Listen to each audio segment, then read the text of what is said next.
træ. Så får man sådan noget flotte hår. Det kan I se her.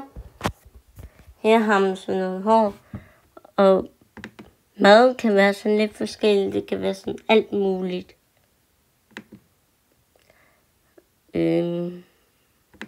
Og bilen, man skal sidde på, eller nej, det var på mig, men ting, man får fra præst, de fleste får fra præst, det er sådan en bog om konfirmation.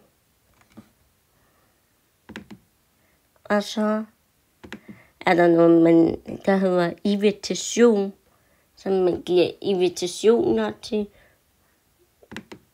men man gerne have gæster til konfirmation. Og sådan så det ud i gamle dage til konfirmation.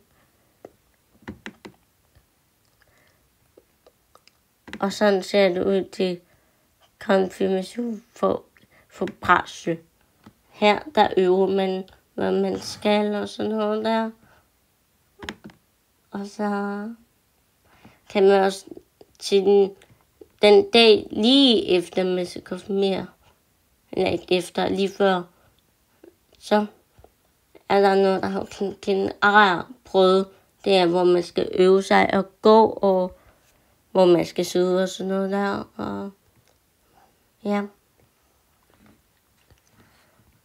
Og så er der noget, der hedder fest. Det er sådan lidt forskellig fest. Men der er nogle gæster, der har lyst til at holde tale eller synge eller alt muligt. Jeg kan lige hurtigt vise jer, hvilken kirken jeg skal konfirmeres i. Jeg kan vise det nu. Ser Fællowkirken ud, som jeg skal konfirmeres i. Sådan her. Og så har den sådan noget der indenfor. Jeg kan se, om jeg kan finde mere.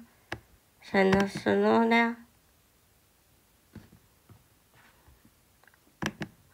Sådan og sådan noget der. Sådan. Og sådan noget der om bag. Eller er det foran? Det er foran. Ja.